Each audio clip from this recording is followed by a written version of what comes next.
काय काय त्याच्यामध्ये कोणत्या कोणत्या गोष्टी आहेत ते आपण अर्ली वेदिकमधलं पॉलिटी पाहिलेली बघा.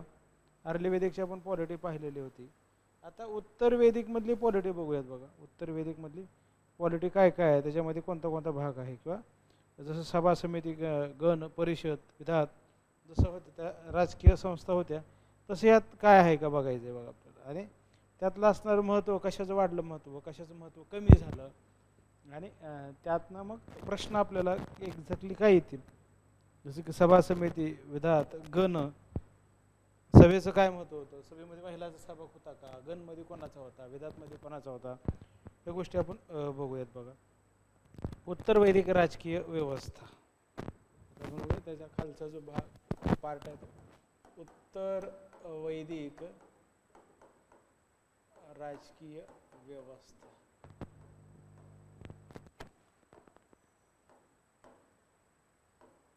उत्तर वैदिक राजकीय व्यवस्था.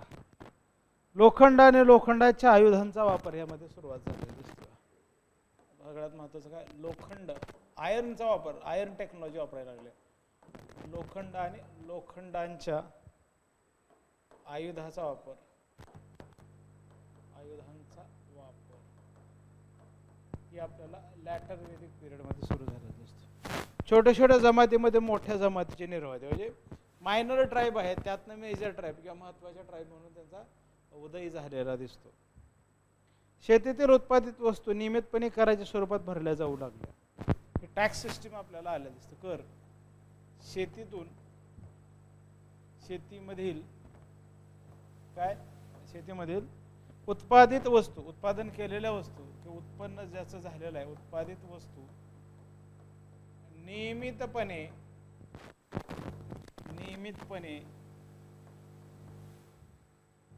कराच्या स्वरूपात भरल्या जाऊ लागल्या.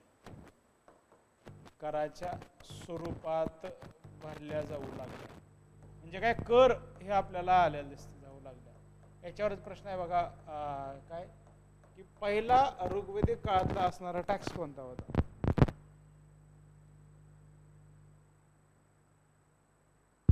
पहिला ऋग्वेदिक काळातला असणारा टॅक्स कोणत्या प्रकारचा होता.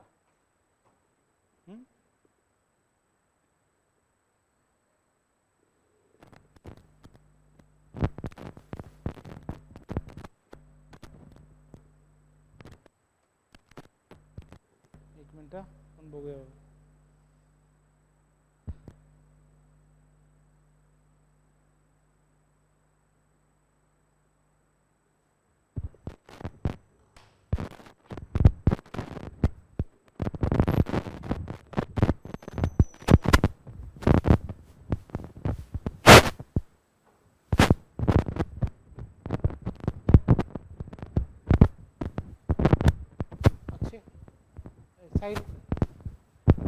नाही मध्येच थांबते सगळं, नो इंटरनेट कनेक्शन.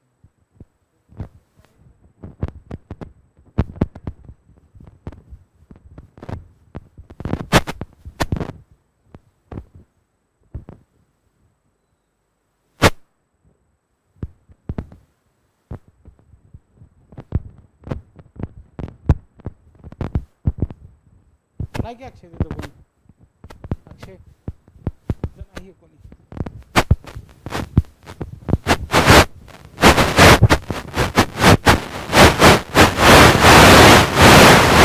बंद मध्येच मध्येच.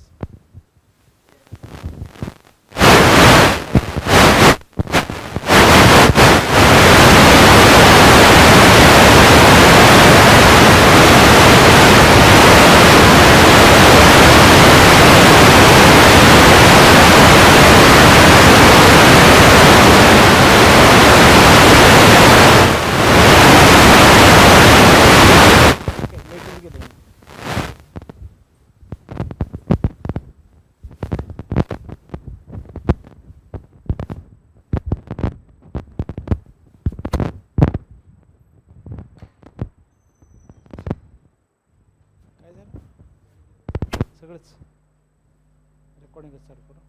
ठीक आहे. नियमितपणे आपल्याला कराच्या स्वरूपात भरणं सुरू झालेलं दिसतं बघा. त्याच्यामध्ये काय काय बघा, बघूयात बघा. कोणत्या कोणत्या गोष्टी आहेत किंवा काय कर बदले जाऊ लागतात. राज्याच्या अधिकार आणि कर्तव्याचे स्वरूप. राज्य म्हणजे स्टेट, राज्याच्या अधिकार आणि कर्तव्याचे स्वरूप बदलले आणि कर्तव्याचे स्वरूप बदलले. स्वरूप बदलले. वर्णाश्रम व्यवस्था निर्माण झाली. ही आपल्याला या काळातलं असणारं वैशिष्ट्य आहे. वर्णाश्रम व्यवस्था निर्माण झाली. वर्णाश्रम व्यवस्था निर्माण झाली. ही आपल्याला याच्यामध्ये बघायचा घटक आहे. वर्णाश्रम मध्ये कुठला आहे बघा. ब्रह्मचारी आश्रम, परत काय म्हणता येईल गृहस्थाश्रम, वानप्रस्थाश्रम आणि संन्यासाश्रम. 4 आश्रम आहेत. जाबालमध्ये 4 सांगितले, छांदोग्यामध्ये 3 आश्रम सांगितलेले आहेत. म्हणजे कोणत्या कोणत्या उपनिषदामध्ये किती काय त्याला म्हणतो आपण याचा आश्रमांचा उल्लेख आपल्याला केलेला दिसतो. जाबालमध्ये कोणते कोणते दिसतात बघा. छांदोग्यामध्ये आणि जाबालमध्ये यात काय काय डिफरन्स आहे. 3 कोणी सांगितलेले, कोणी 4 सांगितलेले आहेत. आणि हा आश्रम ही संकल्पना आलेली कशी आहे, त्याचं काय महत्त्व आहे. म्हणजे 25 वर्ष त्यानं ब्रह्मचारी म्हणजे विद्यार्थी दशेत असावा. नंतर 25 वर्ष त्यानं काय असावा, त्यानं गृहस्थाश्रम म्हणजे गृहस्थी जीवनात असायला पाहिजे.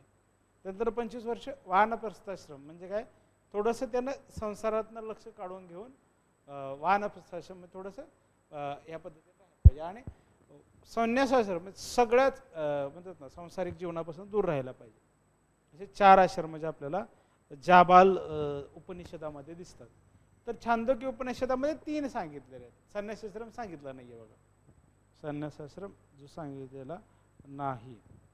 येते का लक्षात, येते का बघा. चला पुढं काय बघा. वर्णाश्रम प्रदेशाला महत्त्व आले बघा.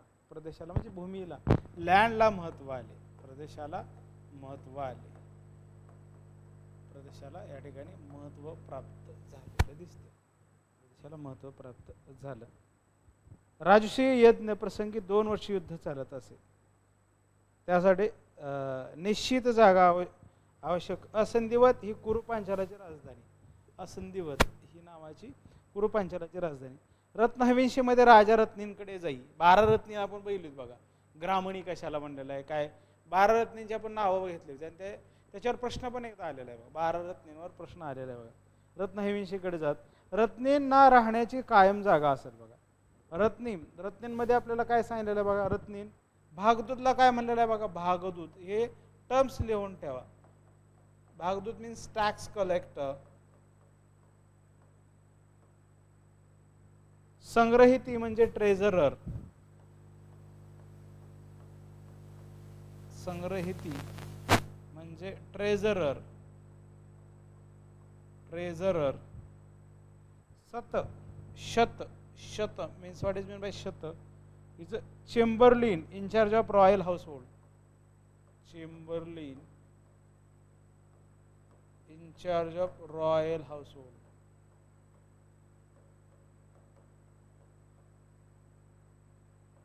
In charge of royal household. अक्षवाप ज्या अधिकाऱ्यांनी त्यांचे असणारे काम. अक्षवाप हे सगळे महत्त्वाचे टर्म्स आहेत. अक्षवाप. Dice thrower. Dice thrower or accountant. It's called as accountant. Next the गोवी कीर्तन. हा एक प्रश्न विचारला होता बघा. गोवी कीर्तन.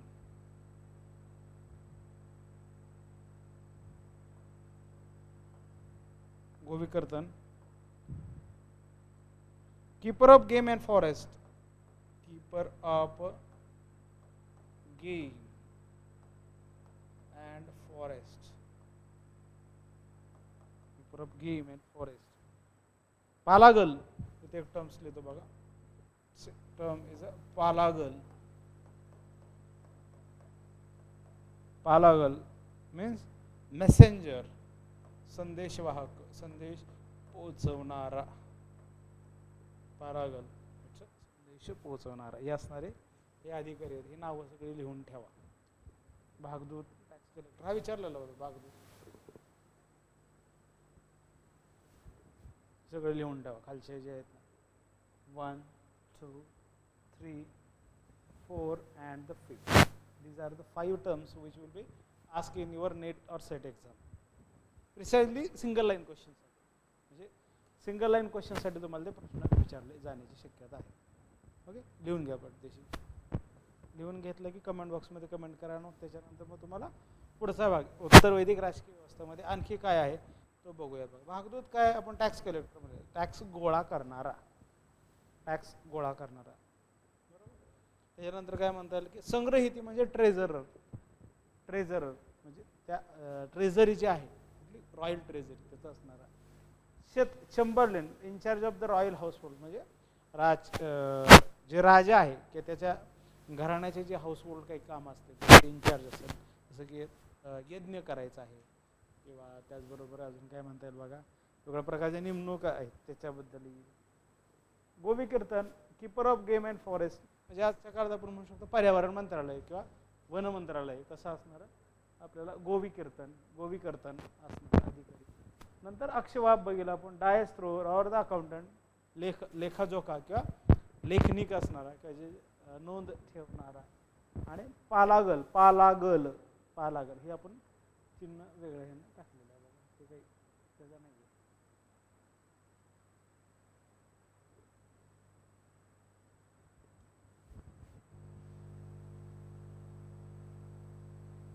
पालागल हे कसं पालागल लिहिलं का बघा.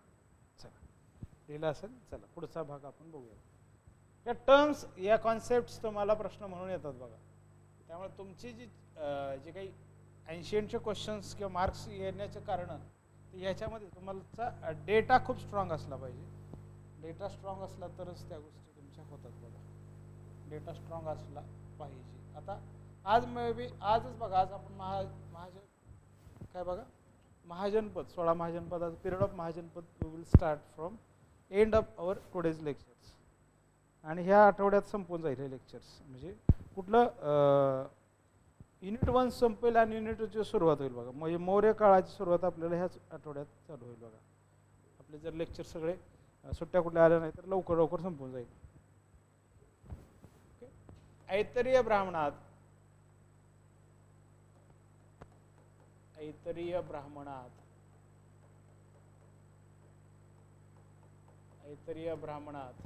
काय सांगितलेलं आहे शासनाचे निरनिराळे 10 प्रकार सांगितले.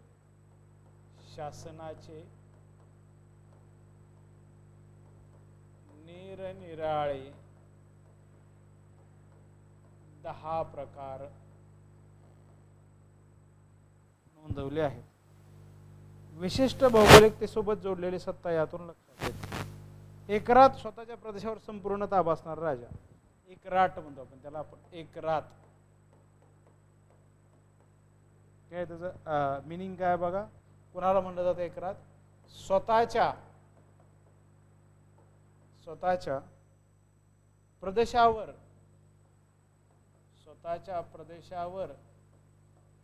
संपूर्ण ताबा असणारा राजा मीन्स एकरात. स्वतःच्या प्रदेशावर संपूर्ण ताबा असणारा म्हणजे एकरात. राष्ट्रभृत पुढचे टर्म्स दिले बघा. राष्ट्रभृत राज्य टिकवून ठेवणारा राजा.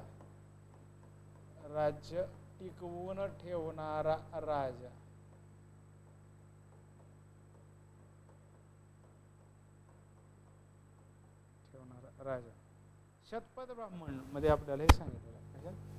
दे मेन्शन इन शतपथ ब्राह्मण.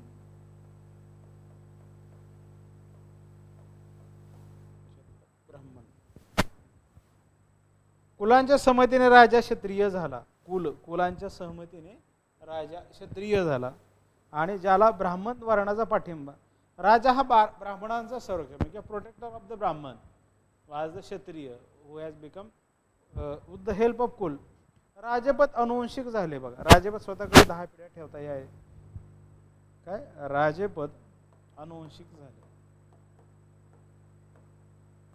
अनुवंशिक झाले म्हणजे पिढ्याने पिढ्या त्याच राजपद कमीत कमी राजपद स्वतःकडे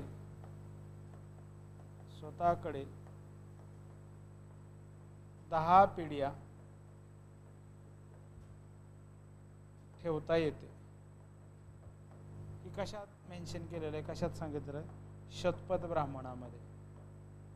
याच आधारे तुम्हाला लिटररी सोर्सेस यातच तुम्हाला माहिती मिळते बघा. या काळाची शतपथ ब्राह्मणामध्ये सांगितलेलं आहे की राजेपद कमीत कमी 10 पिढ्या तुम्हाला ठेवता येते. पुरु 4 पिढ्या ठेवलं तर पुरु नावाच्या ट्राईबनं 4 पिढ्या ठेवलं होतं. श्रीजय 10 पिढ्या ठेवलं. राजा दैवी राजपुत्राला महत्व, राजा दैवी राजपुत्राला महत्व. पुढचं निश्चित कर व्यवस्था, निश्चित कर व्यवस्था, निश्चित कर व्यवस्था आणि प्रशासकीय यंत्रणा आणि प्रशासकीय यंत्रणा, प्रशासकीय यंत्रणा अस्तित्वात येऊ लागली.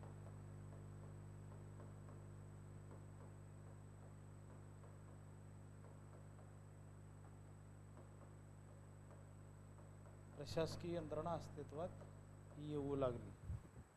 Raja vishamatta and eater of the people. राजा म्हणजेच काय? विषमत. Raja is equal to विषमत.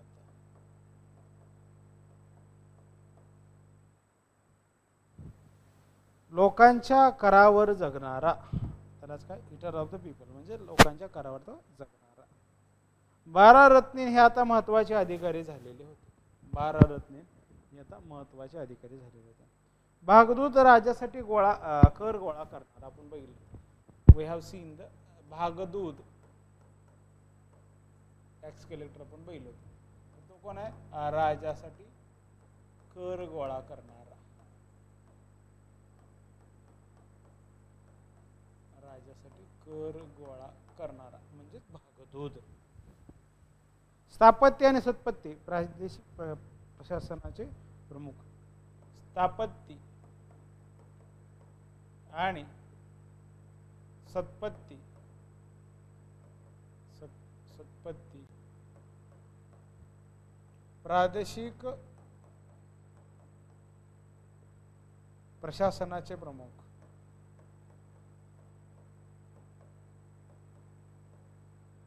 प्रशासनाचे प्रमुख. अधिकृत, अधिकृत राजाने खेळात स्वतः नेमलेला अधिकारी. राजाने स्वतः खेड्यात नेमलेला अधिकारी म्हणजे अधिकृत. अधिकृत. वाढत्या प्रशासकीय संरचनेत बदल सभा समिती अभिजनांकडे विशेषतः पुरुषांकडे झाले. म्हणजे पॉलिटिकल स्ट्रक्चर जे आहे ते काय पुरुषांकडे ती आपल्याला राजकीय संरचना झुकलेली दिसते बघा. उत्तर राजकीय व्यवस्थेमध्ये आपण काय ऋग्वेदिक राजकीय व्यवस्था बघितली, त्यानंतर उत्तर राजकीय व्यवस्था या आपण आता पाहिली. ओके, चला बघा काय काय यात माहिती आहे तसं लिहून घ्या बरं पटापटा पटापटा. ही जे आहे ते बोर्डवरती लिहिलेलं सगळं लिहून घ्या. You have to write it down.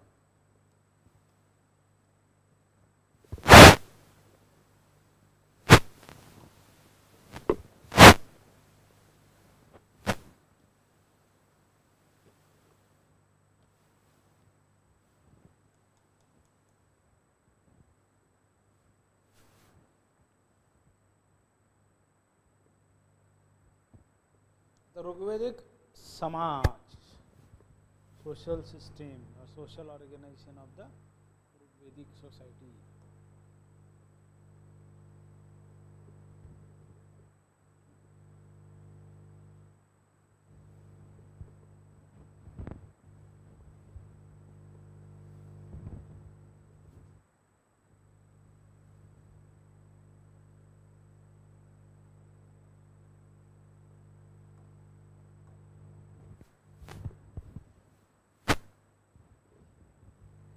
वैदिक समाज, त्याला ऋग्वेदिक समाज म्हणलेलं. वैदिक समाज,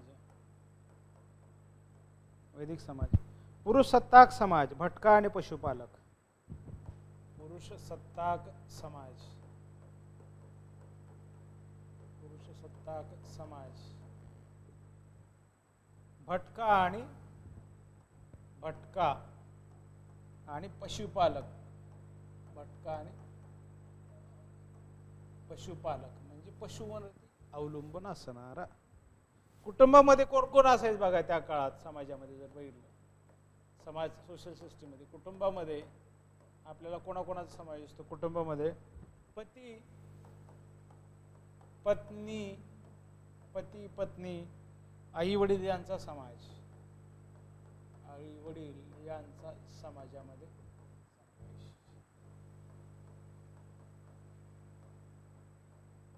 समाज. कुटुंबासाठी ग्रह हा शब्द वापरला जाऊ लागला. कुटुंबासाठी ग्रह हा शब्द वापरला जाऊ लागला.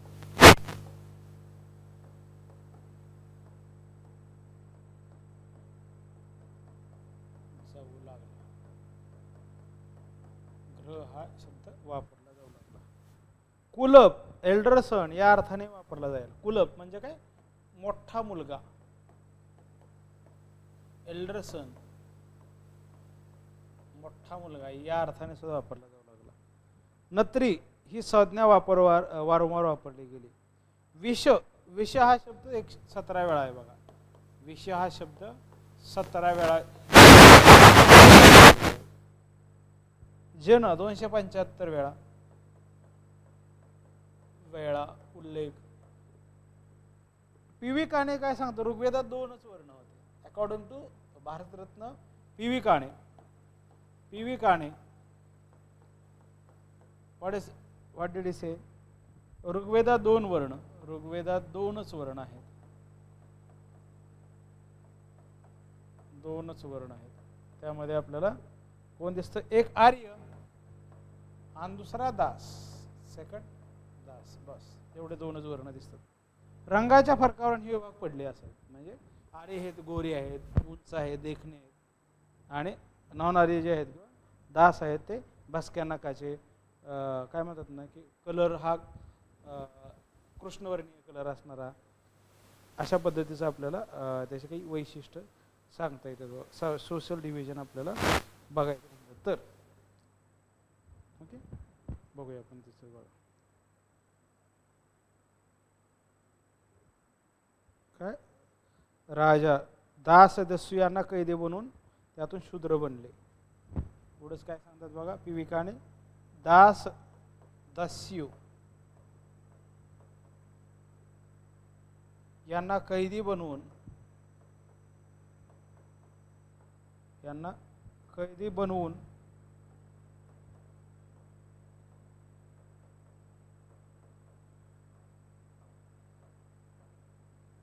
शूद्र बनले.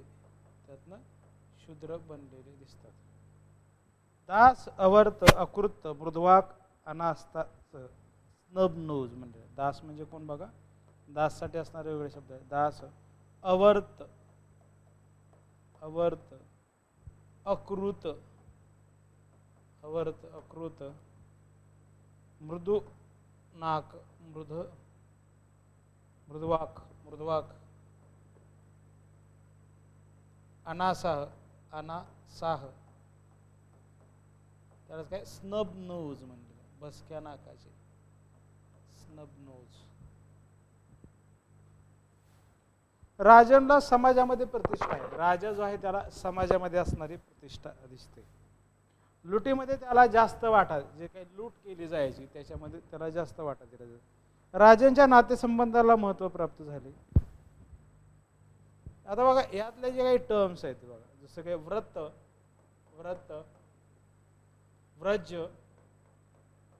व्रज, सार्ध, ग्राम या संज्ञामधून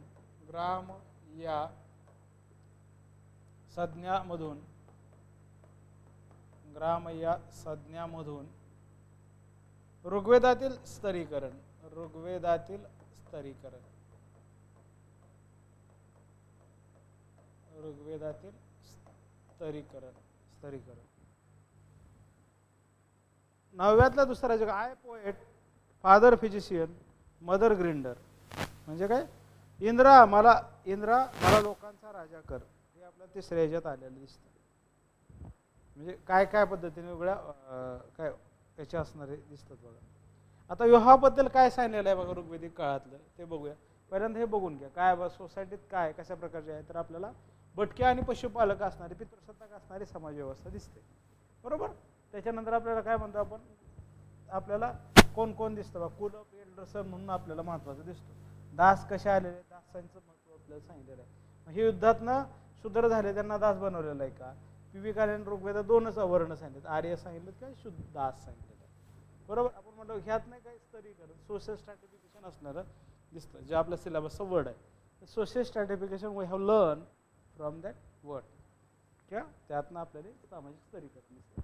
मग समाजामध्ये कोण आहे, पत्नी, आई, वडील यांचा सहभाग किंवा समाज, या सगळ्यांचा मिळून तो समाज होत असावा. Then we will understand the marriage system of the Rigvedic period. We will understand the marriage system of Rigvedic period or the Vedic period, and then we will talk about the later Vedic period. आपण पहिल्यांदा वैदिक period बघू, नंतर letter वैदिक period बघू. विवाह व्यवस्था कशी होती याच्यावर प्रश्न आहे बघा. त्याच्या सेटला प्रश्न आहे बघा. भारतीय विवाह संस्थेचा इतिहास विका राजवाड्यांच्या पुस्तक आपल्याला विचारलेलं आहे आताच्या सेटला. भारतीय विवाह संदर्भात खाली कोणत्या लेखकाने, विवाह संस्थेबद्दल खाली कोणत्या लेखकाने पुस्तक लिहिलेलं आहे, अशा प्रकारचा 2025च्या सेटमध्ये तो क्वेश्चन्स आहे बघा. तर आपण काय म्हणणार, भारतीय विवाह संस्थेचा इतिहास, विका राजवाडे. विवाह काय प्रकारचा असावा, मग विवाह कसा केला जात असावा, विवाहाबद्दलची माहिती आपण आता घेऊया. अथर्ववेदात मुलांचा जन्म कमी, मुलांचा जन्म,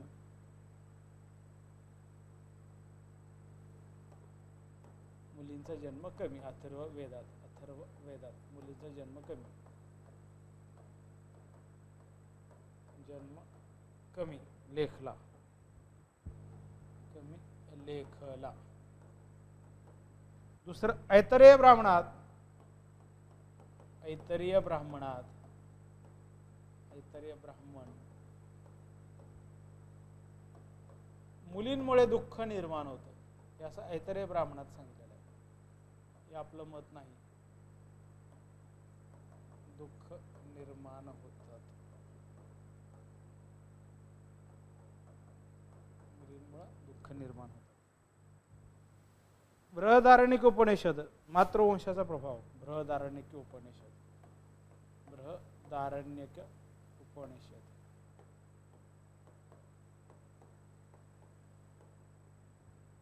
त्याच्यावरती काय, मातृवंशाचा प्रभाव,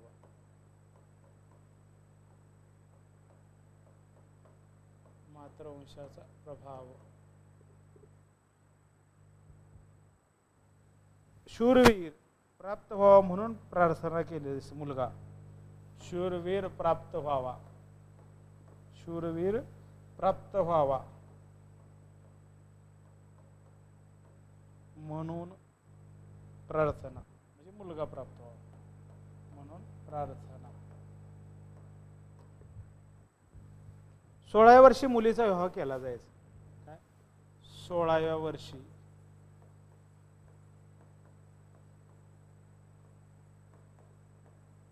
विवाह केला जायचा.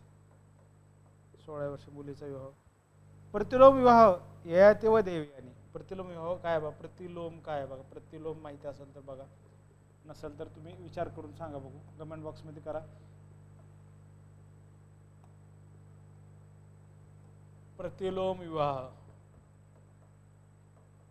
कोणाचं उदाहरण दिले बघा. प्रतिलोम विवाह, प्रतिलोम विवाह ययाति कुर प्लस देवयानी, देवयानी ब्राह्मण, म्हणजे ब्राह्मण स्त्री आणि ब्राह्मणापेक्षा कनिष्ठ असणाऱ्या वर्णाचा पुरुष त्याला आपण प्रतिलोम म्हणलेला आहे. ब्राह्मण पुरुष आणि दुसऱ्या खालच्या वर्णातली स्त्री असेल तर त्याला किंवा त्याला नाही ते प्रतिलोमच झाला. तर अनुलोम म्हणजे काय बाबा, एकाच गोत्रात तुम्ही विवाह करता त्याला आपण अनुलोम म्हणलेलं आहे. एकाच गोत्रामध्ये विवाह केला जातो त्याला अनुलोम म्हणलेला आहे. पतीबरोबर यज्ञविधीमध्ये पत्नीला भाग घेता येईल. पतीबरोबर यज्ञविधीमध्ये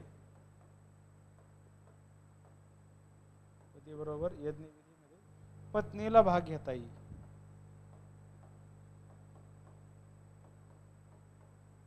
भाग घेता येईल.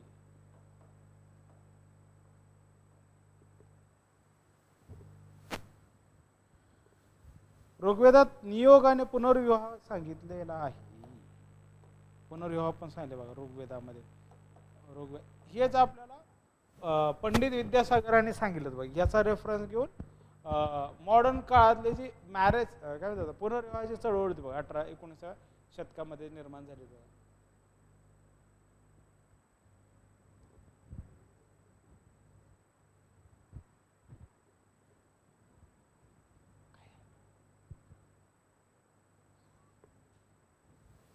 तर 19व्या शतकात जी सामाजिक धार्मिक चळवळ सुरू झाल्या होत्या त्याचा रेफरन्स घेऊनच पंडित विद्यासागरांनी आपल्याला सांगितलं होतं बघा. काय सांगितलं होतं किंवा ऋग्वेदामध्ये सुद्धा पुनर्विवाह सांगितलेला होता. ती हा रेफरन्स घेतला होता. ऋग्वेदात नियोग आणि पुनर्विवाह सांगितलेला आहे. आणि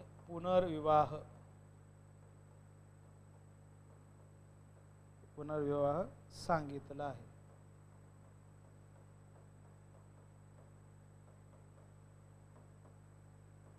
सांगितलेला आहे. यमी संवाद त्यामध्ये यमाचा नियमीचा संवाद असणारा विवाह संस्था म्हणून विचार करायला सुरुवात झालेली दिसते. सिम्बॉलिक सती आपल्या विवाह सूक्त 10:85 विवाहाची करावयाची कर्मकांडे. वराने वधू घरी जाऊन भोजन करणे, पाणी ग्रहण करणे, सप्तपदी. अश्विनी काय बघा यांचा विवाहाबद्दल सांगितलं बघा. इथं तुम्ही दिसत नाही काय बघा. अश्विन बंधू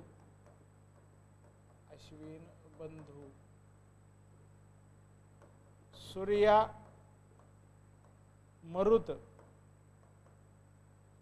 रोडसी रोडसीशी विवाह हा आपल्याला त्यामध्ये असणार दिसतो. अश्विनी बंधू. विवाह सूक्त किती आहे बघा 1085 विवाह सूक्त.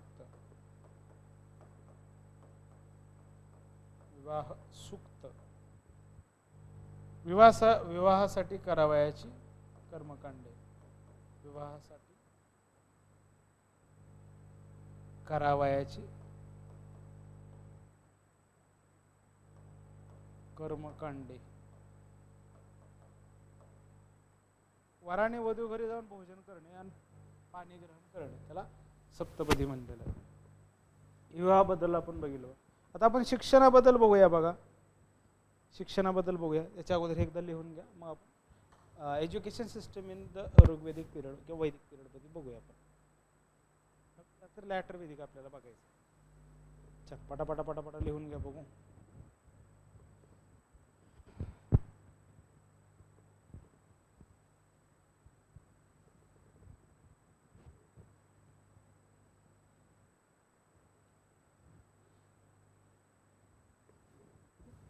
शिक्षण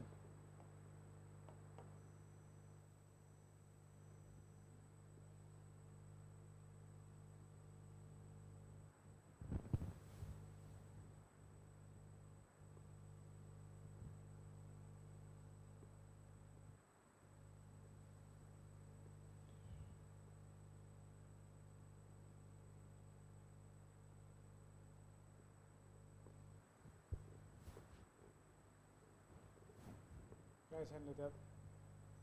फ्रॉगहॅम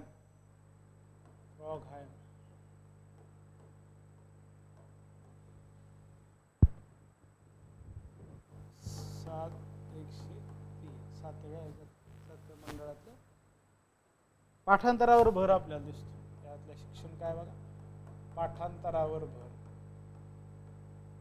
पाठांतर चांगलं असलं पाहिजे. जे आपल्याला हिस्ट्रीसाठी फॅक्ट्स महत्वाचे लागतात, जरी पाठांतर आपल्याला हे. स्त्री शिक्षिका आपल्याला असलेल्या दिसतात. या काळात सुद्धा स्त्री शिक्षिका होतात. स्त्री शिक्षिका होत्या. स्त्री शिक्षिका होत्या. सावित्री देवतेसाठी गायत्री मंत्र. सावित्री देवतेसाठी गायत्री मंत्र. गायत्री मंत्र कोणासाठी? सावित्री देवतेसाठी. विष सर्वजण वैदिक मंत्र शिकणारे. विष म्हणजे काय? सर्वजण. सर्वजण वैदिक मंत्र शिकणारे. ही कशात सांगितलेलं आहे बघा? शतपथ ब्राह्मणामध्ये सांगितलेलं आहे. शतपथ ब्राह्मणात सांगितलेलं आहे. उत्तर वैदिक काळात वर्णाश्रमानंतर उपनयनानंतर शिक्षण सुरू. उत्तर वैदिक काळात काय झालेलं आहे? उपनयन संस्कारानंतर. उत्तर वैदिक काळात वर्णाश्रमानंतर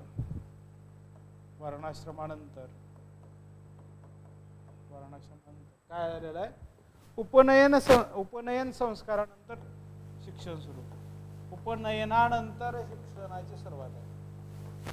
उपनयन संस्कार कोणाला केला जातो बघा? ब्राह्मण, क्षत्रिय, वैश्य, शूद्र नाही. ब्राह्मण, क्षत्रिय, वैश्य यातल्या फक्त पुरुषांना उपनयन नावाचा संस्कार असलेला दिसतो. त्रैवर्णिकांसाठी उपनयन आहेत बघा. त्यात शूद्रांना शिक्षण नाही. मग कुठले कुठले शिक्षणाचा भाग असायचा? शिक्षण काय काय दिलं जायचं? शिक्षण ऋग्वेदिक एज्युकेशन आपण म्हणलं तर काय काय प्रकारचं शिक्षण असायचं? त्यामध्ये वेद राहायचे. वेदांचा अभ्यास केला जायचा. ब्रह्मविद्या, वेद, ब्रह्मविद्या, इतिहास, वेद, ब्रह्मविद्या, इतिहास, व्याकरण, नीतिशास्त्र याचा अभ्यास केला जायचा. नीतिशास्त्र. त्याच्यानंतर आपण बघितलं युद्ध विज्ञान,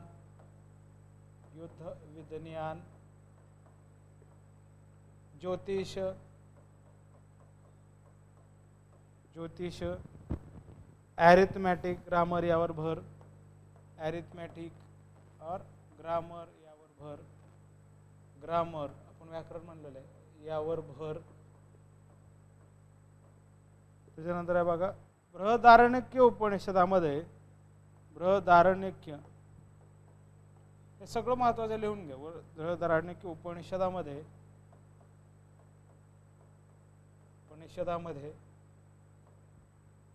शिक्षकांच्या वंशावळी सांगितलेल्या आहेत. शिक्षकांच्या वंशावळी सांगितलेल्या आहेत. शिक्षकांच्या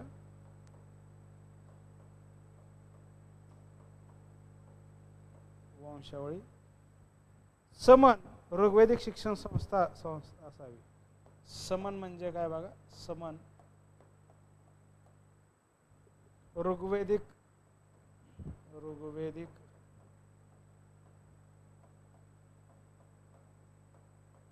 शिक्षण संस्था असावी.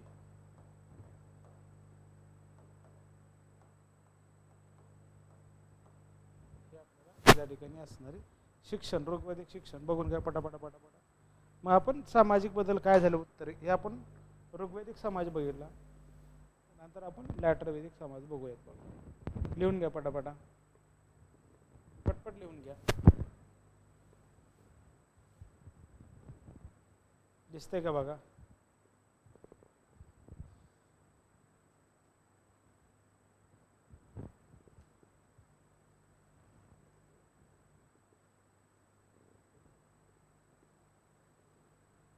ऋग्वेदकालीन आर्याने उत्तम प्रकारची समाज व्यवस्था स्थापन केली.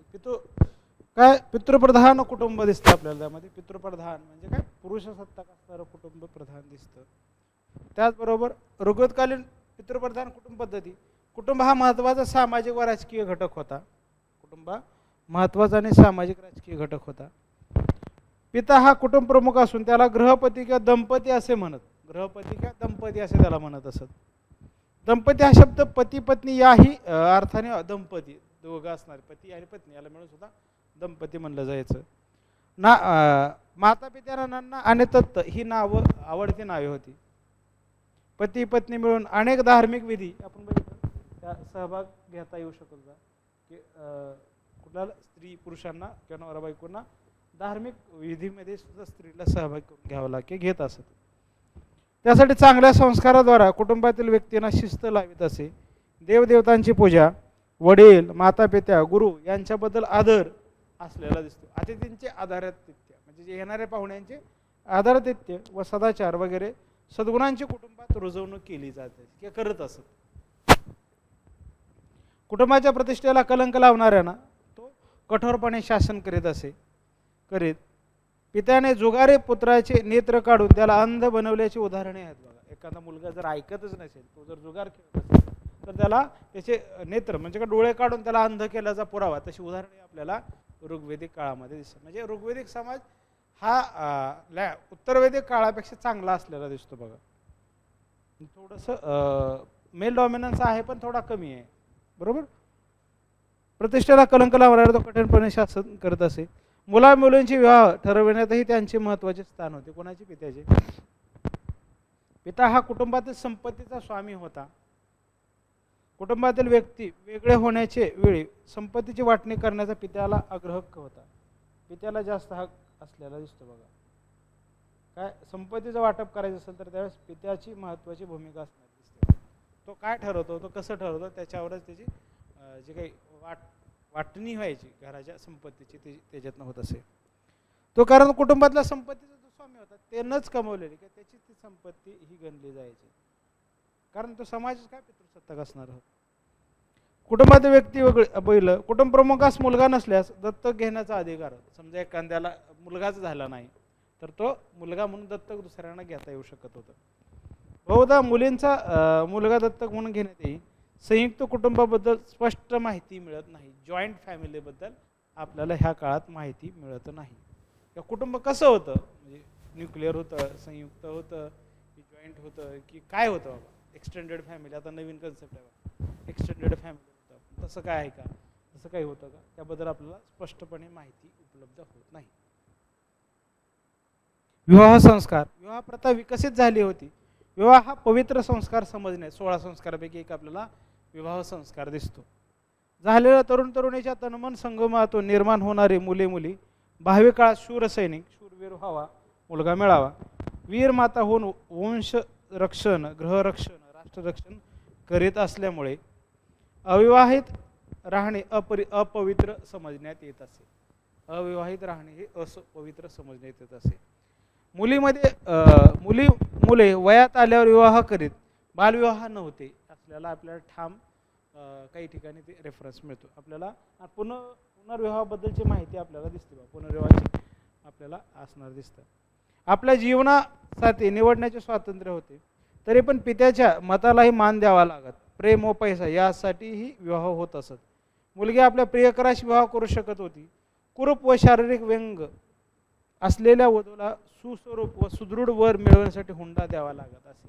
ते आज पण आपल्याला दिसतं वेगळ्या वेगळ्या पद्धतीनं. तसेच शारीरिक व्यंग असलेल्या वराला सुंदर वधू मिळवण्यासाठी मुलीला पैसे द्यावे लागत होते. विवाहविधी वधूग्रही होत असे. विवाहविधी जे लग्न जे आहे, विवाह आहे तो मुलीच्या घरी होताना दिसत असते. त्या ठिकाणी सप्तपदी होत असते. वधूपित्याने कन्यादान केल्यावर वधू पतिगृही जात असे. सर्वसामान्यपणे एक पत्नीत्वाची प्रथा ही होती. एकच पत्नी असावी प्रथा होती. श्रीमंत राजवंशीय लोकात बहुपत्नीत्व प्रथा प्रचलित झाली होती. म्हणजे श्रीमंत किंवा वरिष्ठ वर्णामध्ये आपल्याला ती एकापेक्षा जास्त पत्नी करण्याची प्रथा सुरू झालेली दिसते. पतीच्या मृत्यूनंतर पत्नी सती जात नसे. विधवेला नियोगा म्हणत. नियोग विवाह आपण पाहिलं, विधवेसोबत विवाह करता की पुनर्विवाह आपल्याला आलेला दिसतो. विधवा विवाहास बंदी असली तरी ती निपुत्रिक असल्यास धर्माप्रमाणे मृत्यू संस्कारासाठी पुत्र हवा म्हणून तिला पुनर्विवाहाची परवानगी होत असे.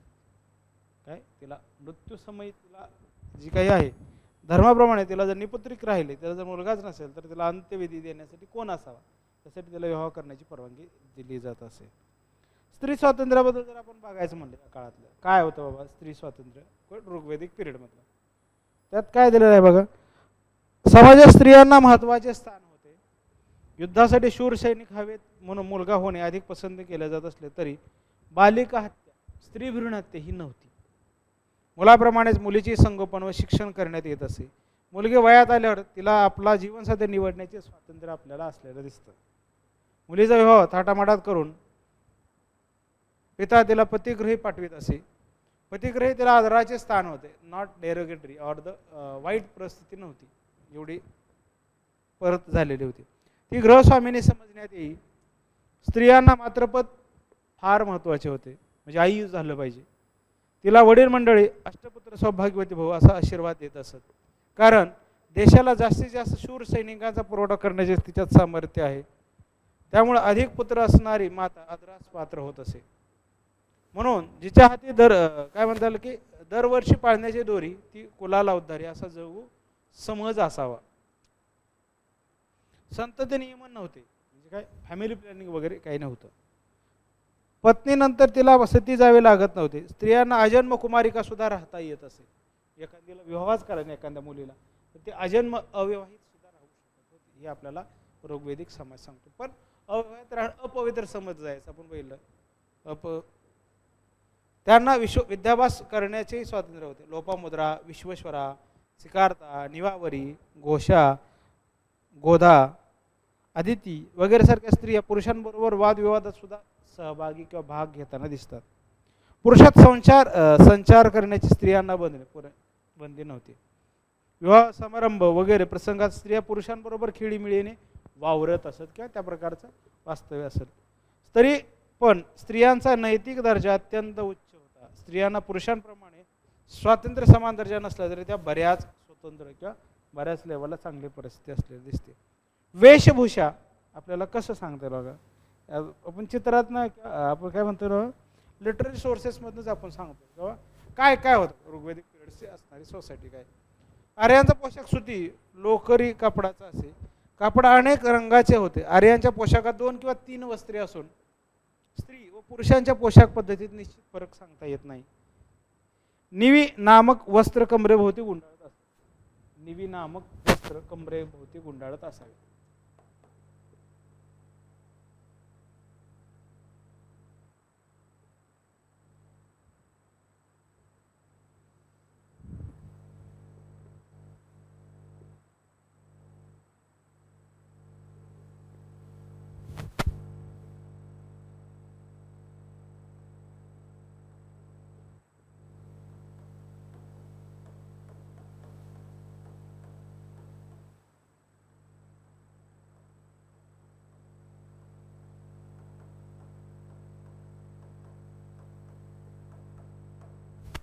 भोवती गुंडाळत असत.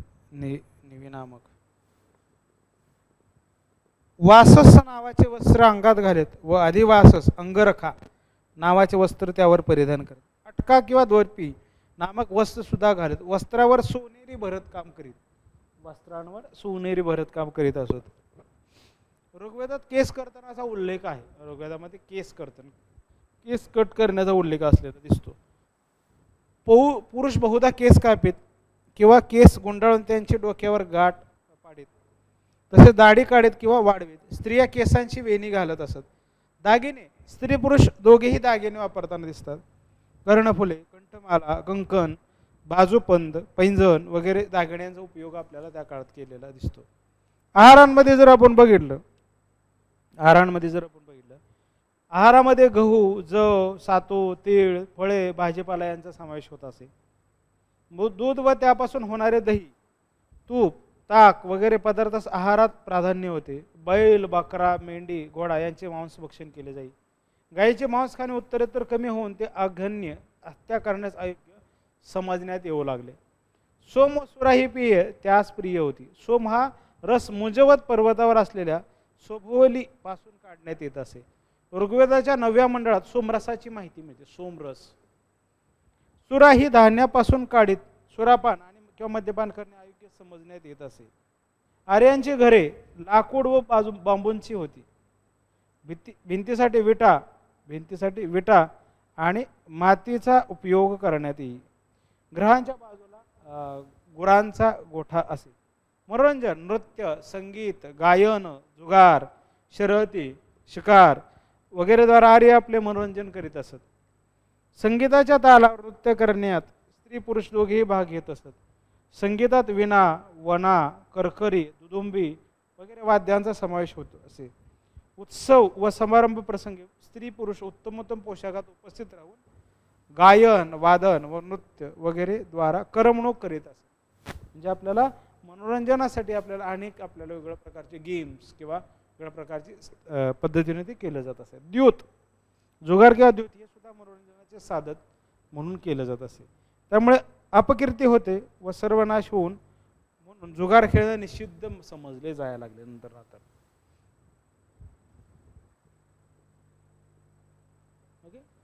पुढचा भाग पहिला काय अनार्यांना दास दस्यू काय म्हणता येईल पुढे बघा. वर्णव्यवस्था किंवा जाती व्यवस्था याबद्दल बघूया बघा. ऋग्वेदकालीन जातीप्रथेबद्दल विद्वानात मतभेद आहेत. आर्यांनी भारतात प्रवेश केला तेव्हा त्यांच्यात वर्ण किंवा जाती नव्हत्या. अनार्यांना पराभूत करून आर्य सप्त सिंधू प्रदेशात स्थायी झाले. प्रत्येक व्यक्ती पसंत पडेल तो व्यवसाय करू लागली.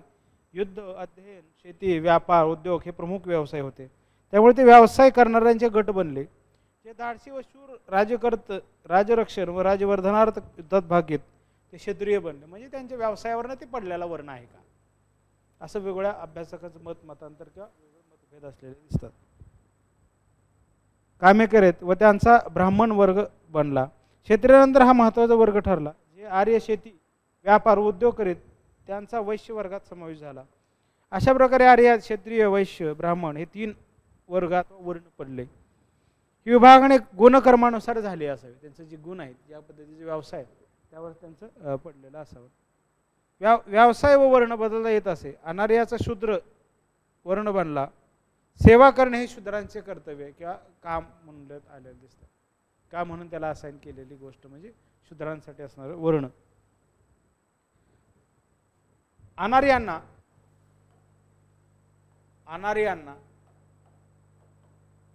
दास दस्यू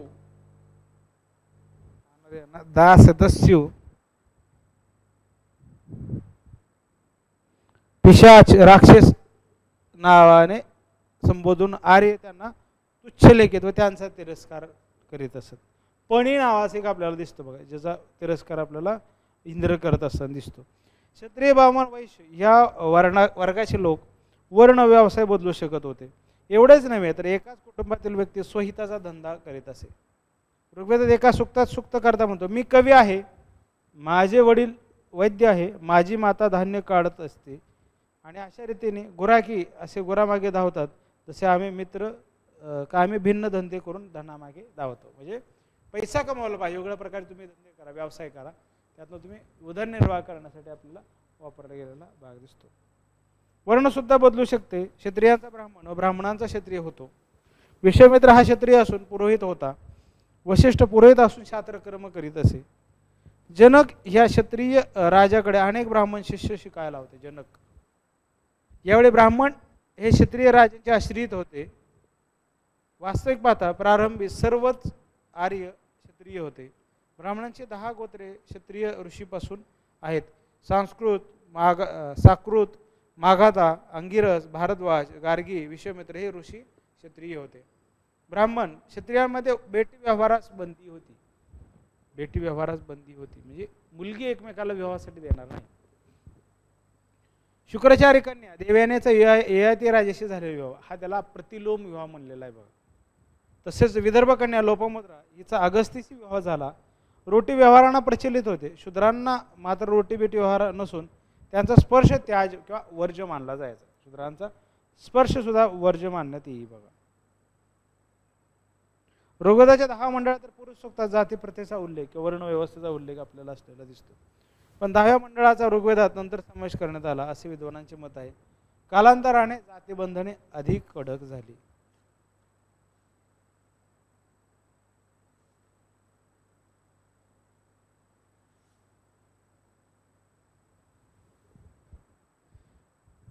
ओके. चला आता काय म्हणता येईल की आपण बघितलं उत्तरकालीन जे काही हे आहे सामाजिक व्यवस्था ती बघूयात बघा. त्यात काय काय दिलेलं आहे. उत्तरकालीन सामाजिक व्यवस्था त्यालाच ब्राह्मणकालीन म्हणलेलं आहे बघा.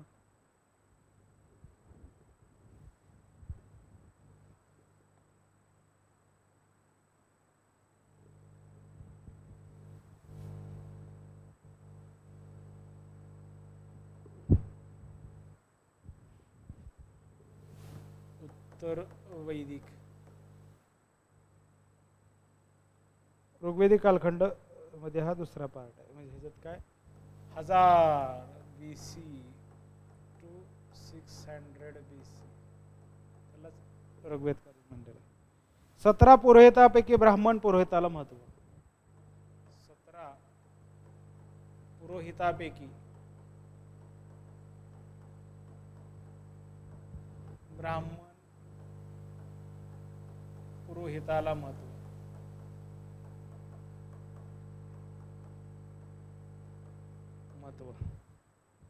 यज्ञ यागांचे महत्व वाढले. यज्ञयाग वाढला. जन्मानुसार वर्ण वैश्य उत्पन्नाशी जोडले गेलेले कर देणारे केवळ वैश्य. शूद्र हे वैश्यांची सेवा करणारे. शूद्र हे वैश्यांची सेवा करणारे. वैश्यांची सेवा करणारे.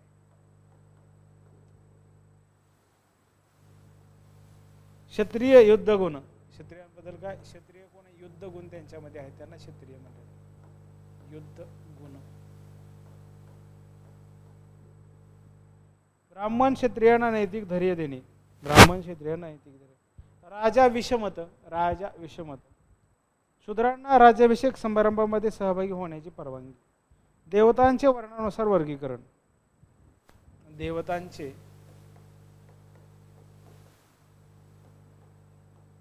वर्णानुसार वर्गीकरण.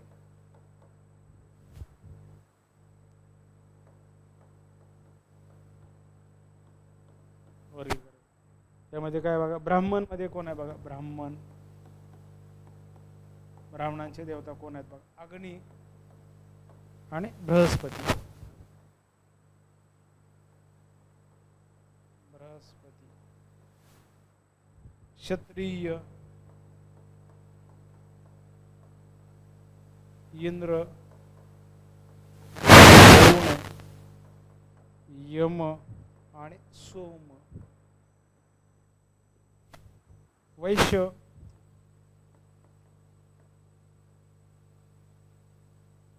वसु मरुत आणि रुद्र. शूद्रांचा देवता कोणते आहेत बघा. शूद्रांचे पुषण नावाचा एकमेव देव दिसतो बघा. शूद्रांचा. लोकांची खरेदी विक्री होती. युद्ध कैदी गरीब ऋग्वेदापासूनच होती. पहिलं मंडळ अजितगर्भ ब्राह्मण. गोत्र पहिला संदर्भ अथर्ववेदामध्ये सगोत्र एक्झोगॅमी. विवाह निश्चित आहे. नवे नातेसंबंध तयार करणे. ब्राह्मण वर्णाचे व्यवस्थीकरणासाठी गोत्र निर्माण झाले असावे. करमणुकीकरणाच्या संकल्पना बदलल्या. वीणावादन संगीत महत्त्वाचे झाले. वीणावादन संगीत महत्त्वाचे झाले. मनोरंजनाचे काही बदल झालेले दिसतात. द्यूत सोमरस ऋग्वेदात. रथांच्या शर्यती जुगार. रथांच्या शर्यती जुगार. संगीत नृत्य. संगीत नृत्य यांचा आपल्याला असणारा समावेश दिसतो. ऐतरेय ब्राह्मणामध्ये काय दिसतं. ब्राह्मण दाने मिळवणारा म्हणून राज्याच्या इच्छेनुसार दूर करता येणारा. वैश्य कर देणारा. Meant for being beaten oppressed at will. शूद्र सेवा बेटन ॲट वेल कधी त्याला मारता येऊ शकतं. अर्थकार महत्वाचे येतं. काय ब्राह्मणकालीन समाज व्यवस्था आपण बघितली. आता काय बघू. पितृप्रधान कुटुंब पद्धती आपल्याला वाढलेली दिसते. पितृप्रधान कुटुंब पद्धती आपल्याला ऋग्वेदिक उत्तरवेदिक काळामध्ये वाढलेली दिसते. ऋग्वेदकालीन पितृप्रधान कुटुंब पद्धती ब्राह्मण काळात किंवा उत्तरवेदिक काळात वाढलेली दिसते. कुटुंबात पित्याची सत्ता चालत असे. संयुक्त कुटुंबात वडील व्यक्तीला सर्वश्रेष्ठ स्थान असे. वडिलांचा आदर व आज्ञापालन आवश्यक होते. वडिलांचा आदर किंवा आज्ञापालन हे महत्त्वाचं होतं. विवाह पद्धती त्यामध्ये आपल्याला ब्राह्मण किंवा ऋग्वेदिक काळ उत्तरवेदिक काळात विवाह व संस्कार समजण्यात येत असे.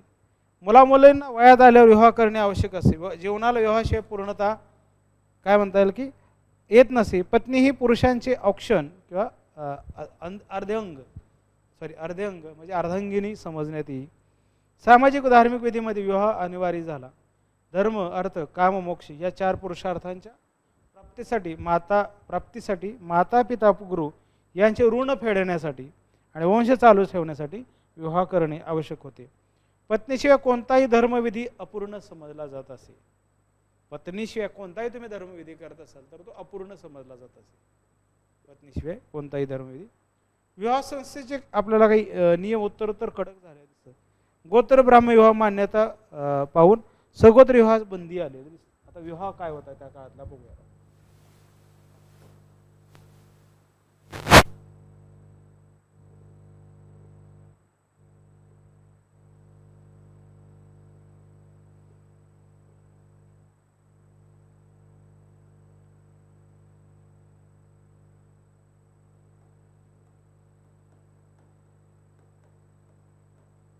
विवाहाबद्दल काय सांगितलेलं आहे? विवाहाबद्दल सांगितलेलं आहे. विवाह संस्थेचे नियम उत्तरोत्तर कडक होत गेले. गोत्र ब्राह्मण विवाह मान्यता पाहून सगोत्र काय म्हणतात गोत्रबाह्य विवाह मान्यता पाहून सगोत्र विवाह बंदी होती. 2 भिन्न गोत्रामधील तरुणींचा विवाह म्हणजे गोत्रबाह्य विवाह.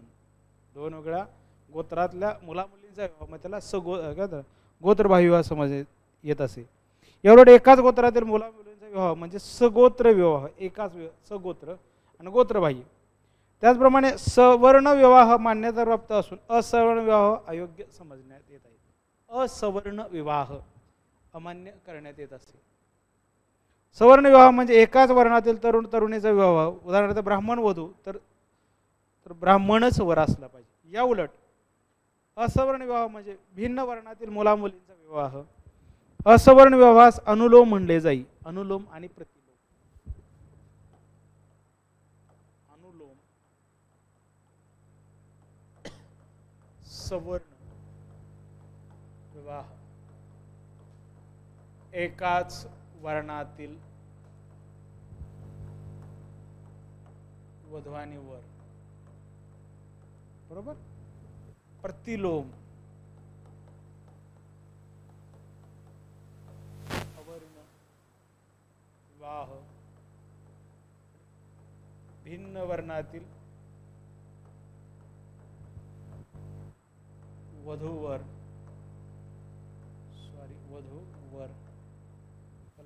प्रतिलोम म्हणलेला आहे. भिन्न वर्णातील अनुलोम आणि प्रतिलोम. ही वधूची 2 वर्णाची क्षत्रिय मुलगा तर शूद्र शूद्र. या उलट प्रतिलोम मध्ये हीन वर्णाचा मुलगा उच्च जातीची मुलगी उच्च वर्णाची मुलगी. उदाहरणार्थ शूद्र मुलगा व ब्राह्मण मुलगी त्याला काय म्हणलेलं आहे?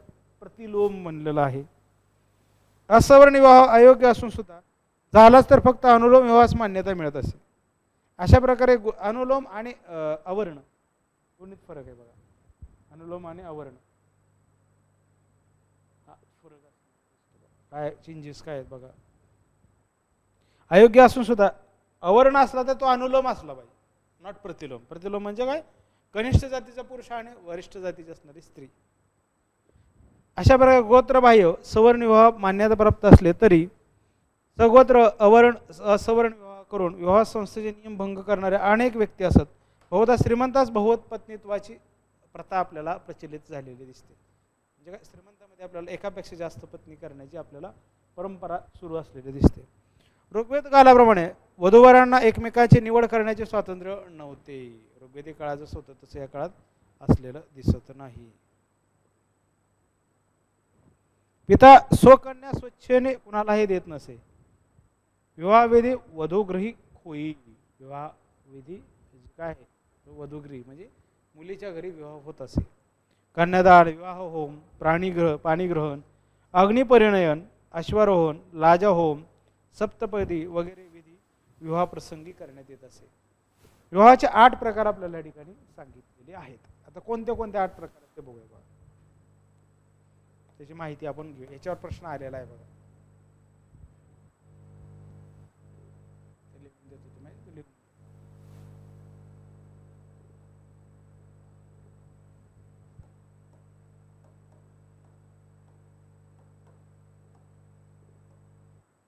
विवाहाचे 8 प्रकार सांगितले. विवाहाचे अनेक प्रकार असून स्मृतीमध्ये 8 प्रकार आहेत. स्मृती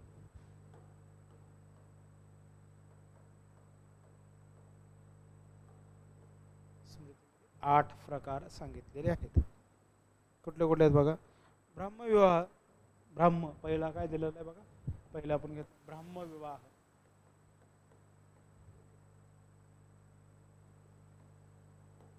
ब्रह्मविवाह याच्यात काय दिलेलं आहे बघा. या विवाहात वधूपित्या स्वकन्यासाठी विद्वान व सद्गुणी वराची निवड करून त्याला सालंकृत करी. हा प्रकार सर्वश्रेष्ठ मानला जाईल. हा सर्वश्रेष्ठ प्रकार मानला जाईल. सर्वश्रेष्ठ प्रकार मानला जाईल.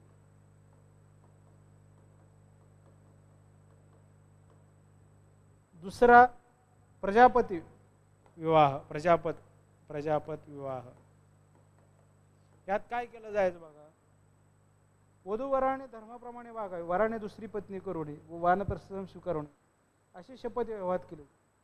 वधूवराने धर्माप्रमाणे वागावे. वधूवराने धर्माप्रमाणे वागावे हे आपल्याला महत्वाचं आहे. वराने दुसरी पत्नी करू नये व वानप्रस्थाश्रम स्वीकारू नये. घर सोडून जाऊ नये की त्या गोष्टी त्या ठिकाणी आलेल्या दिसतात. अशी शपथ या प्रकारात केली. दैवविवाह. तिसरा विवाहाचा प्रकार आहे दैवविवाह. दैवविवाह. दैवविवाह. दैवविवाहामध्ये काय झालेलं आहे बघा.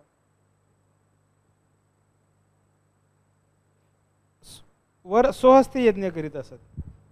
या विवाहात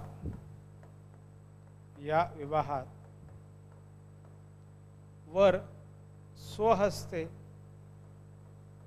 यज्ञ करीत. त्यामुळे त्याला दैवविवाह असं म्हणलेलं आहे. त्यानंतर आहे बघा आर्षविवाह. आर्षविवाह. दैवविवाह. आर्षविवाह. आर्षविवाहामध्ये काय बघा. जावाई शेषुराला गाय वगैरे अर्पण करत असे.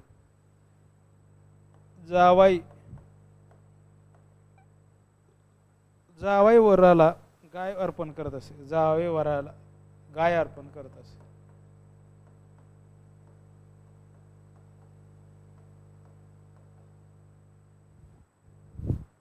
नंतरचे अजून 4 प्रकारचे आहेत बघा.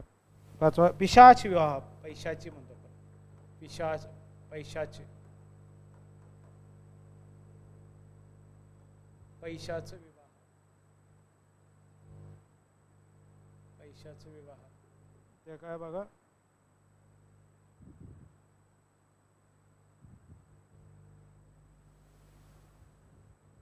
पिशाच विवाह. काय दगाफटका करून केलं. या विवाहात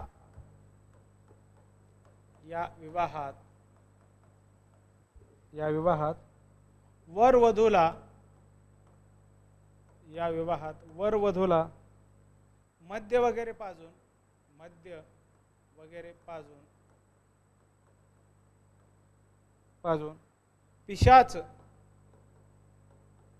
पिशाच संचारल्यासारखी तिची अवस्था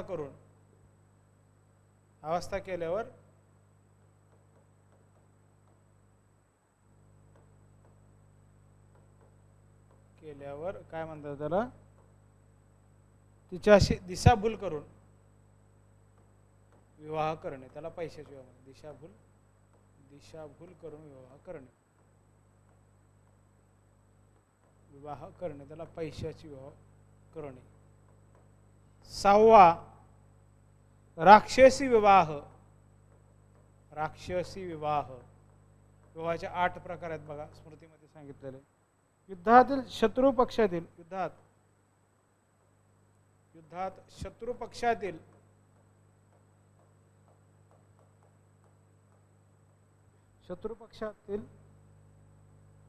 पकडलेल्या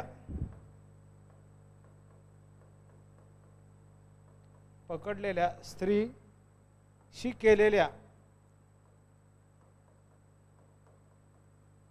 विवाहास राक्षसी विवाह म्हणता येईल. आणि त्यानंतर बघा असुर विवाह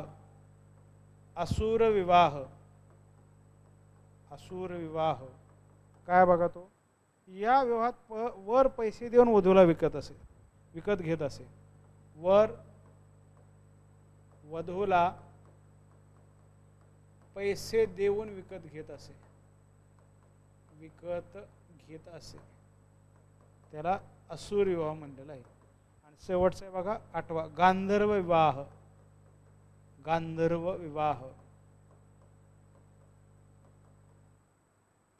तरुणीच्या तनमन धन संगमातून झाले विवाह म्हणजे गांधर्व विवाह.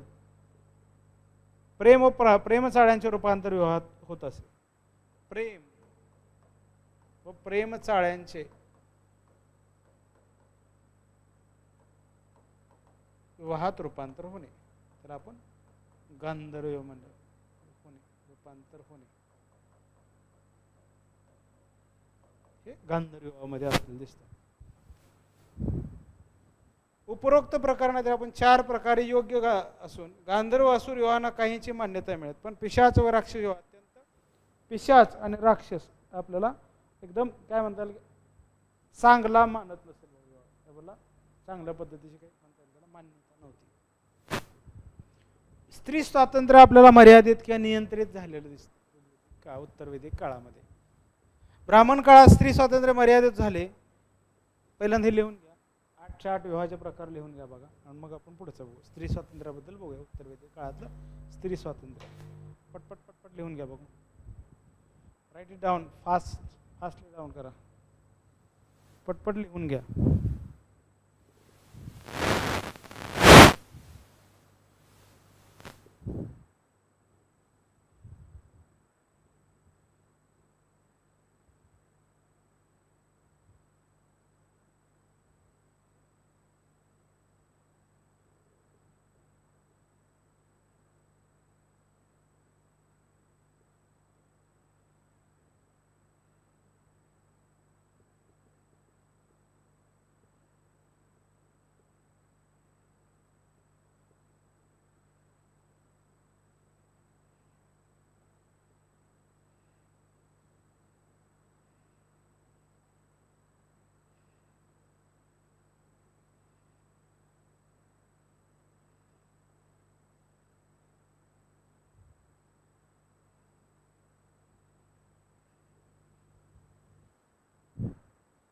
घेतलं का लिहून? बघू. स्त्री स्वातंत्र्य नियंत्रित झालेलं दिसतं बघा आपल्याला. तिथं लोपमुद्रा, गार्गी, घोषा, आदिती, सावित्री आपल्याला वेगळे असणारे स्त्रियांची परिस्थिती चांगली असलेली दिसते बघा आपल्या ऋग्वेदिक काळामध्ये. या ठिकाणी काय आहे ते बघूयात आपण बघा. स्त्री स्वातंत्र्य कशा प्रकारचं होतं. स्त्री स्वातंत्र्य नियंत्रित स्वातंत्र्य नियंत्रित असलेलं दिसतं. काय बघा त्यामध्ये ब्राह्मण काळात स्त्री स्वातंत्र्य मर्यादित झाले किंवा उत्तर वैदिक काळात, तरी स्त्रियांना कुटुंबात महत्त्वाचे स्थान होते. अनेक धार्मिक व सामाजिक समारंभात स्त्रिया पूर्वीप्रमाणे भाग घेत असत, पण त्याचा दर्जा पतीपेक्षा फारच कमी झालेला दिसतो. अगोदर त्याच्या स्त्रीशिवाय तुम्हाला कर्मकांडात किंवा सामाजिक ह्याच्यामध्ये सहभाग घेता येतो, त्या ठिकाणी ते कमी झालेलं दिसतं. आणि गार्गी व मैत्री सारख्या 2 विद्वान महिला असून त्या पुरुषाबरोबर वादविवाहात भाग घेत असत. त्यामध्ये सगळ्यात महत्त्वाचं काय बघा, गार्गी व मैत्री सारख्या, गार्गी आणि याज्ञवल्क्याचा डायलॉग, गार्गी आणि मैत्रेयी सारख्या स्त्रिया वादविवाहात सहभाग घेत असत, वादविवाहात सहभागी होत असत.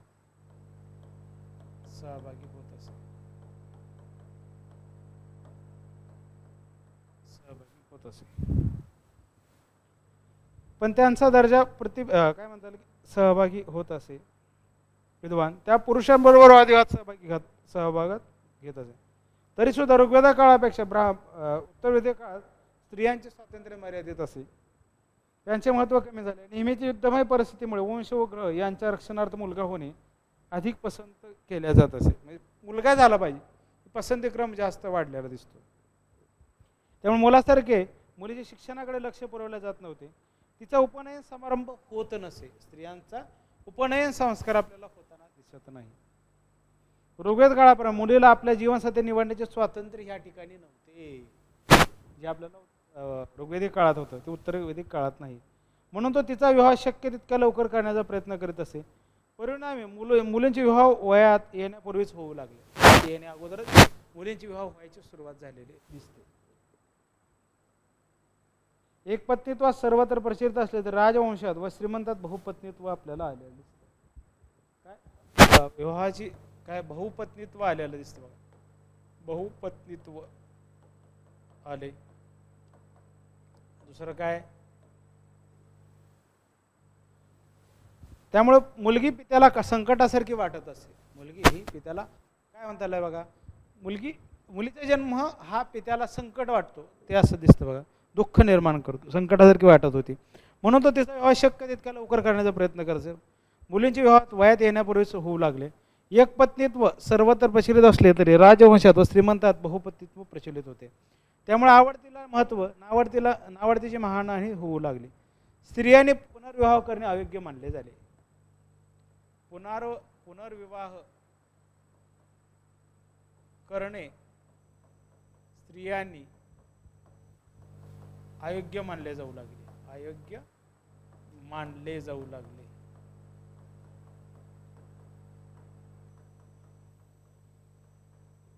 अयोग्य मानले जाऊ लागले.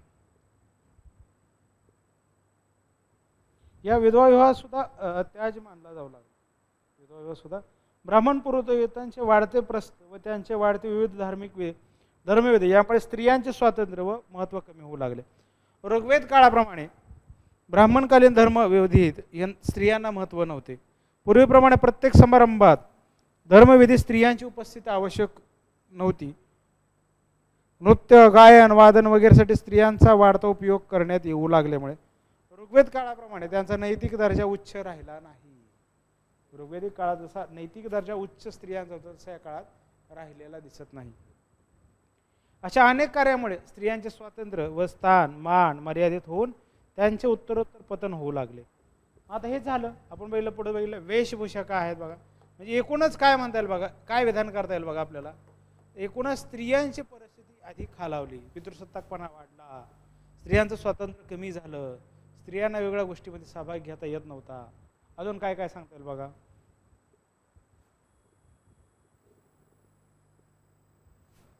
पुढं काय वेशभूषा बघा.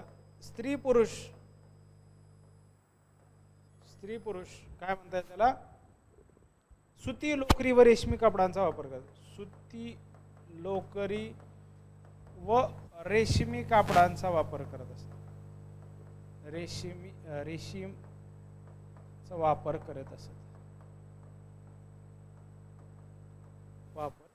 असे. पोशाखावर सोनेरी भरतकाम होत असे. पोशाख जसं ड्रेसवर सोनेरी भरतकाम. नेव्ही वासस, अधिवासस वापरण्याची ऋग्वेदकालीन पोशाख पद्धती थोड्याफार प्रकारे ब्राह्मण काळातही होती. थंडी, उष्णता वगैरे पासून बचाव करण्यासाठी डोक्यावर पागोटे, टापर बांधतो म्हणतो किंवा टोपी घाल, ते आलेलं दिसतं. पायात पादत्राणे घालीत अलंकाराने शरीर शृंगार होत असे. आहार काय प्रकारचा होता आपण बघूया बघा. हे झालं. आता आहार काय ते बघूया. त्या काळातला आहार काय होता. आहार कशा स्वरूपाचा होता.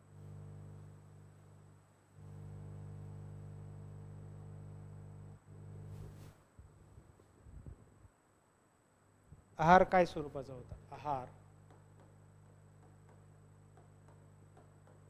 काय स्वरूपाचा होता बघा. आहारामध्ये काय बघा, तांदूळ, जव वगैरे प्रकारचे धान्य,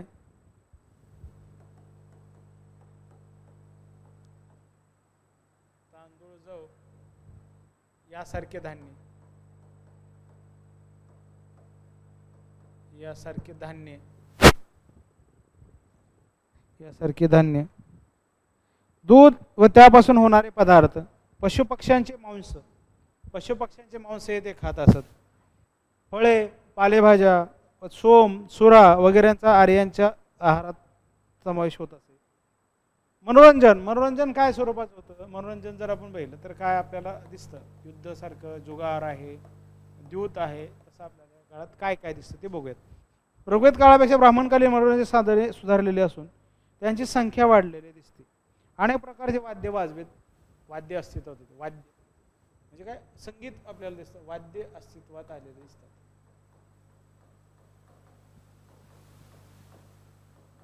वाद्य अस्तित्वात आली अनेक प्रकारचे. संगीत व नृत्य कलेचा विकास झाला असावा. शिवाय घोडे, रथ, शर्यती आपल्याला दिसतात. जुगार, शिकार इत्यादी मार्गाने हे आर्य आपले मनोरंजन करत असे. वर्णाश्रम, जातीप्रथा आपण त्याबद्दल बघूया. ऋग्वेद काळात आर्यांचे क्षत्रिय, ब्राह्मण, वैश्य हे 3 वर्ण अथवा गुणक्रमानुसार पडले. आर्यांच्या या 3 वर्णात रोटीबेटा व्यवहार चालू असून व व्यवसाय बदलवता येत असे. अनार्यांना मात्र शूद्र वर्णात समाविष्ट करण्यात आले. अनार्यांना सेवा करणे हाच त्यांचा व्यवसाय होता. ब्राह्मण काळात ही वर्गवारी अथवा वर्णव्यवस्था कडक होऊन तिला जातीचे स्वरूप आले. रोटीबेटी व्यवहारातही अधिकाधिक बंधने घालण्यात आली. प्रत्येक वर्णांचे व्यवसाय निश्चित झाले. व्यवसाय वर्ग बदलविणे उत्तरोत्तर कठीण होत गेले. व्यवसाय आणि वर्ण बदलले, नंतर त्यात कठीण किंवा एक काय म्हणता येईल काठिण्य वाढले दिसतं. म्हणजे तुम्हाला मोबिलिटी नाही, मोबिलिटी कमी झालेली दिसते. तुम्हाला एखादा वर्ण बदलायचा किंवा व्यवसाय बदलायचा ते नाही. ब्राह्मण विद्या व धर्म यांची उपासना करणाऱ्या, विद्या काय म्हणतात की वर्णव्यवस्थेमध्ये काय ब्राह्मण विद्या धर्म यांची उपासना करणाऱ्या आर्यांचा ब्राह्मण वर्गात समावेश झाला. ब्राह्मण काय विद्या आणि धर्म यांची विविध धर्मविधी व समारंभामुळे ब्राह्मणांची आवश्यकता व अनिवार्यता वाढली. म्हणूनच या काळाला ब्राह्मण काळ असे म्हणता येईल. अध्ययन, अध्यापन, यज्ञ करणे व यज्ञ करून घेणे ही ब्राह्मणांची प्रमुख कर्तव्य होती. क्षत्रिय वैश्याकडून ते दान स्वीकारत तसेच दान करीत. वेदरक्षण, विद्याव्यासंग, शुद्ध चारित्र्य, निस्वार्थ वृत्ती यामुळे ब्राह्मणांना समाजात महत्त्वाचे स्थान होते. त्यांच्या उदरनिर्वाहाची जबाबदारी विशेषतः क्षत्रियांवर असे. ब्राह्मणांना कर्मापासून काही विशेष अधिकार सुद्धा, स्पेशल प्रिव्हिलेजेस पण असले दिसतात. प्रिव्हिलेजेस सुद्धा ब्राह्मणांना असलेले दिसतात.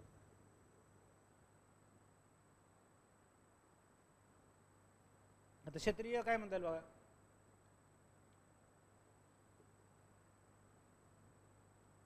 क्षत्रियांबद्दल सांगायचं म्हटलं तर काय, लढवया आर्यांचा क्षत्रिय वर्णात समावेश झाला. वृद्धिंगत साम्राज्याच्या रक्षणासाठी व वर्धनासाठी क्षत्रियांची आवश्यकता व अनिवार्यता वाढली. राजरक्षण व राजवर्धन करण्यासाठी युद्ध करणे क्षत्रियांचे मुख्य कर्तव्य होते. याशिवाय अध्ययन, वैवेदन, दान ही सुद्धा त्यांची इतर कर्तव्य होती. राजसत्ता टिकवून ठेवण्याचे प्रसंगी उलटून पाडण्याचे सामर्थ्य क्षत्रियात असल्यामुळे राज्यात त्यांना मानाचे स्थान होते. त्यांना कर्मापासून अनेक विशेष अधिकार होते. रात्रंदिवस युद्धाच्या प्रसंगामुळे क्षत्रिय युद्ध कलेत निष्णात झालेले, निपुण आणि निष्णात. तसेच नित्य विद्यायनामुळे ब्राह्मण विद्येत प्रवीण झाले. युद्धकलेत ब्राह्मण मागे पडले तर विद्यायनामुळे क्षत्रिय विद्यायनाकडे म्हणजे अभ्यासाकडे आपल्याला क्षत्रियांचं दुर्लक्ष झालेलं दिसतं. वैश्य, कृषी व व्यापार करणाऱ्या आर्यांचा वैश्य वर्ण बनला. वैश्य क्षत्रियांची कुळे होती. ते क्षत्रिय जमीनदारांच्या जमिनी खंडाने ठेवून त्याबद्दल क्षत्रियांना खंडणी देत होते. क्षत्रिय शेतीबरोबरच ते पशुपालन सुद्धा करीत असे. वैश्यांची शेती, पिके, पशु यांचे संरक्षण करण्याची जबाबदारी राजा व क्षत्रियांवर होती. त्याबद्दल त्यांना कर द्यावा लागत असे. शेतमाल व पशूंची देवदेव करणारे व्यापारी वर्ग वैश्यात निर्माण झाला. तसेच सुतार वगैरे व्यावसायिकांचाही वैश्यात समावेश होऊ लागला. अध्ययन, यज्ञ, दान करण्याची वैश्यांनाही मुभा होती. पण याकडे वैश्यांचे उत्तरोत्तर दुर्लक्ष होऊन ब्राह्मण व क्षत्रियांचे त्यांचे संबंध दुरावत गेले, कारण हे व्यवसायातच असलेले दिसतात. या उलट वैश्यांचे उत्तरोत्तर दुर्लक्ष होऊन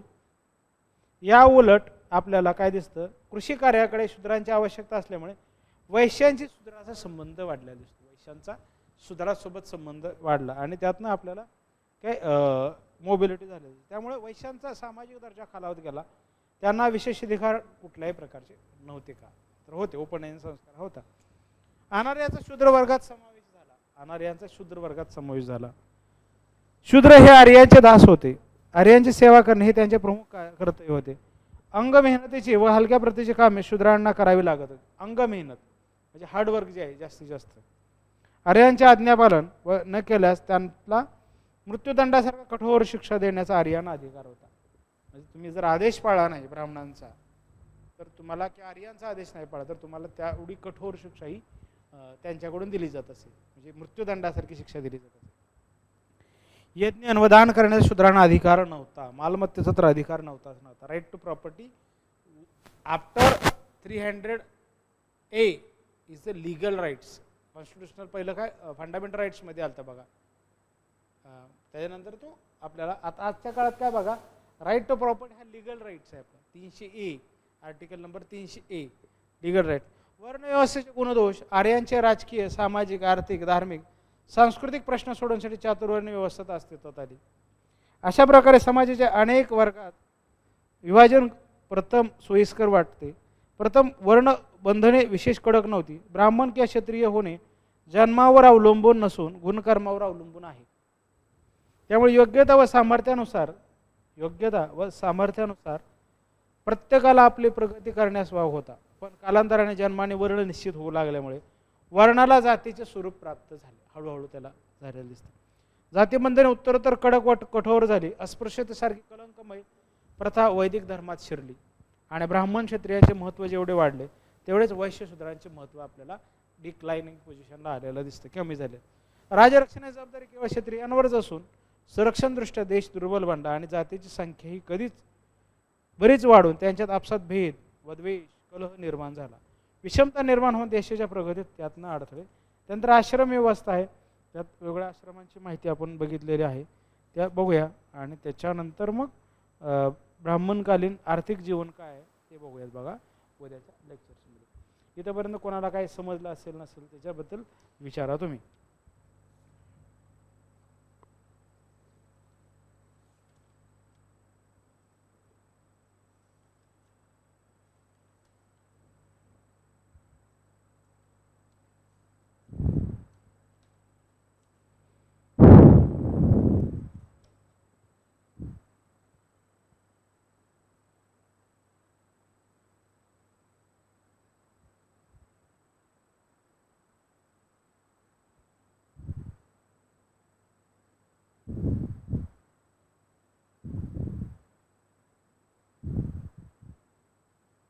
ओके, चला आज या ठिकाणी आपण थांबूयात. उद्याच्या लेक्चर्समध्ये economic system of Rigvedic period आपण बघूया उद्याच्या लेक्चर्समध्ये.